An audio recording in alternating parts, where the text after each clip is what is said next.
जीवन को सही दिशा में ले जाने के लिए, अपने जीवन में सुख प्राप्त करने के लिए हर संभव प्रयास कर रहा है, लेकिन फिर भी उसे कोई राहत नहीं मिल रही।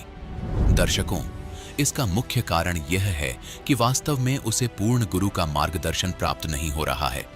दर्शकों, ऐसी ही कहानी थी झारखंड की रहने वाली आलोश्वरी कुमारी राय जी की।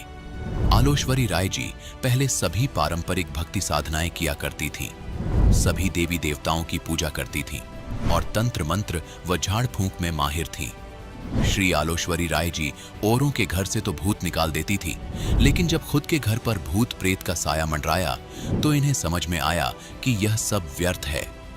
श्री आलोश्वरी राय जी अपने घर के भूत प्रेतों को बाहर निकालने में असमर्थ थी। जब उनके पति को भूत प्रेत की समस्या हुई तो ना तो कोई तंत्र मंत्र काम आया और ना ही कोई दवा। आलोश्वरी जी तंत्र मंत्र और दवा में इतना पैसा खर्च कर चुकी थी कि इनके घर में आर्थिक तंगी हो चुकी थी। लेकिन दर्शकों, आज आलोश्वरी राय जी का कहना है कि यदि मुझे संत रामपाल जी महाराज द्वारा लिखित पुस्तक गीता तेरा ज्ञान अमृत नहीं मिलती तो न जाने मेरा क्या होता। दर्शकों, श्री आलोश्वरी राय जी का कहना है कि जब से मैंने संत रामपाल जी महाराज की शरण ग्रहण की है, तब से मेरी जिंदगी पूरी तरह से बदल गई है। आज मुझे वास्तव में पूर्ण परमात्मा का ज्ञान हो गया है। यदि इस धरती पर कोई संत है तो वह केवल संत रामपाल जी महाराज ही हैं। दर्शकों, आखिर आलोश्वरी कुमारी जी ऐसा क्यों कह रही हैं?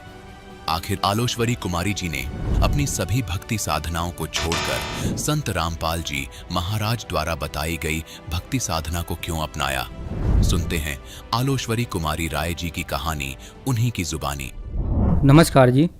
सत साहब जी। क्या नाम है बहन जी आपका? मेरा नाम आलोश्वरी कुमारी राय। बहन जी आप कहाँ से हैं?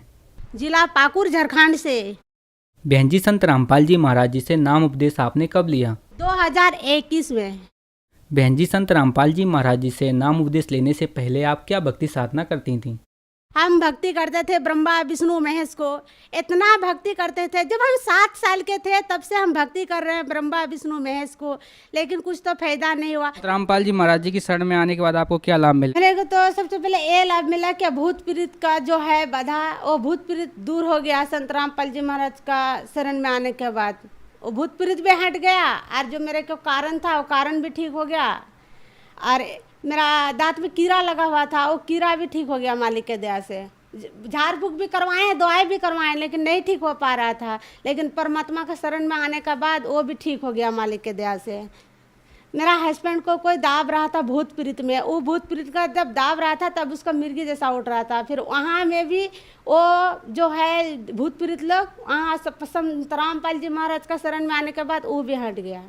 मेरे को जब खांसी होता था ना तो ब्लड आता था उसमें, अरे ब्लड आने के बाद फिर हम डॉक्टर के पास गए, और डॉक्टर के पास वहाँ गए, इलाज करवाया। इलाज करवाने के बाद फिर डॉक्टर ने बोला है कि 2 दिन के बाद आपको रिपोर्ट देंगे। फिर वहाँ रिपोर्ट निकलाया, फ़ोटो भी खिंचवाया, तो वहाँ रिपोर्ट निकला है कि बहन जी आपको ये जो दामा कारण है आपको दवाई खाना पड़ेगा।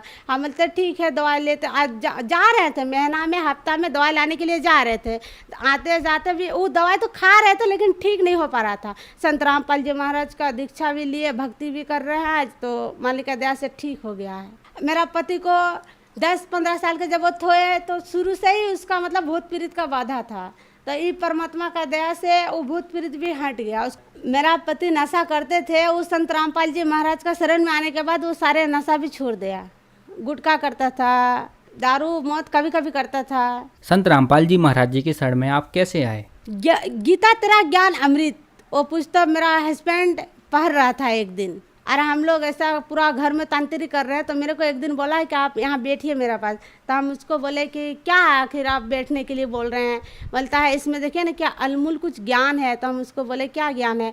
ये जो हम लोग पूजा जो कर रहे हैं ना, इस तरह शास्त्र बिंदु तक करके हम लोग जो मनमाने पूजा कर रहे हैं ना, इसमें कोई लाभ भी नहीं मिलेगा और सुखी भी नहीं रहेंगे। और वही हो रहा है हम लोग का साथ, दूसरों को झाड़ रहे हैं, झाड़ फूक कर रहे हैं, घर में कोई कुछ का शांति नहीं है।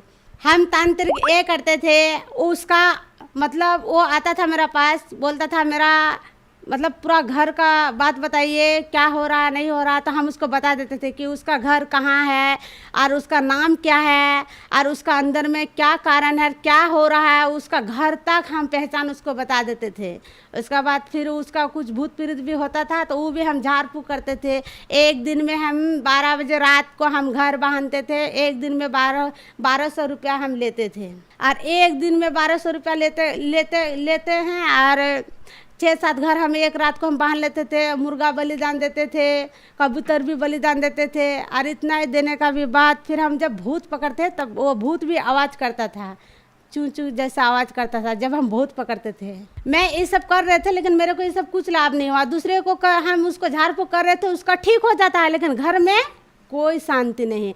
तो फिर एक दिन क्या हुआ मेरा साथ, जब यहाँ हम मायके आ गए यहाँ, अब मायके आने के बाद कि मम्मी भैया लोग बोलता है क्या इतना भूत पीड़ित में हम लोग बहुत परेशानी है, तो हम बोलते एक संत है, मोबाइल में हम देखे ना, उसका चंदन टीका ना दाढ़ी है ना लाल सालू को कुछ भी नहीं है। वो संत बोल रहा है क्या कि ये जो शास्त्र बिनु जो तक करके जो मनमानी पूजा कर रहे हैं उसका कोई ना गति मिलेगा, ना मोक्ष मिलेगा, ना उसको कोई लाभ मिलेगा, उसका हानि होते जाएगा, और मेरा शरण में आएगा तो भूत प्रेत भी दूर हो जाएगा। इतना ही कहने का बाद मेरा शरीर में काल प्रवेश हो गया।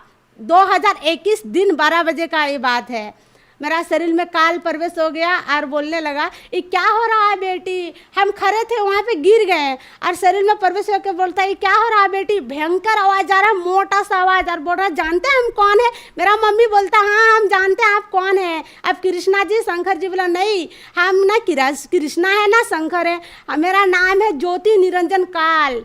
जो पूछता है उसको भी खाते हैं, जो नहीं पूछता है उसको भी खाते हैं। एकिष्ट ब्रह्मांड मेरा है, मेरा मर्जी मैं जे करूँ। इस तरह वो बोला ज्योति निरंजन कार मेरा शरीर में प्रवेश होकर। और इतना ही कहने के बाद फिर वहीं में मेरा भैया को पैर पकड़ लिया, बोलता है बचाओ बचाओ मेरे को माफ़ कर दो आप। तो मेरा भैया बोलता आप काहे रोते हैं। बोलते कोई साधु संत आया हमको मार रहा तीर धनुष से, बोलता है यहाँ से भागो, इसलिए हमको बचाओ। पैर पकड़ने लगा, ये से इतना ही से वो शरीर से हट गया। जब मेरा शरीर में आया था वो काल निरंजन, तब हम दीक्षा नहीं लिए थे, 2021 का बात है। दिन 12 बजे को काल प्रवेश हुआ था मेरा घर में। तो फिर हम सत्संग सुनने लगे। हम पूजा पाठ छोड़ करके हम बोलते पहले हम सत्संग सुनेंगे, आखिर सच्चा है क्या, आखिर भगवान है क्या, आखिर क्या है जो हम लोग इतना पूजा पाठ भी करके कुछ फायदा नहीं, लाभ नहीं, सुख नहीं मिल रहा है, गति और होते जा रहा है, क्या बात है। आखिर हम विचार कर ही रहे थे। और इसका बात करते करते फिर हमें मालिक का ही बोलने लगे कि हे भगवान अगर आपका दया है तो किसी हालत में अगर भगवान मिल जाएगा तो और अच्छा बात है। इतना है फिर सोचते सत्संग सुनते सुनते एक दिन यही मिल गया, यही सत्संग जो मेरा शरीर में काल भगवान परमेश्वर को बोला था, वही सत्संग आ गया कि काल जो ज्योति निरंजन काल है उसका दुनिया है, उसका मर्जी है, ये सबको नहीं छाड़ता है, जितना सबको नाश करने वाला है। फिर हम सत्संग सुने और सत्संग सुन के फिर हम नाम दीक्षा ले लिए। केंदुआ बिशनपुर में साहिबगंज जिला में सेंटर है वहाँ। संत रामपाल जी महाराज जी से नाम उपदेश लेने के बाद आपको बहुत सारे लाभ मिले, तो संत रामपाल जी महाराज जी से नाम उपदेश कैसे लिया जा सकता है। और जो टीवी चैनल में जो नीचे जो पीले पट्टी जो आती है ना उसमें नंबर है, वो उसमें अपना नंबर लेके आप कांटेक्ट करके फ़ोन करके आप ले सकते हैं नाम दीक्षा और अपना कल्याण कर सकते हैं। धन्यवाद जी। सत्साय।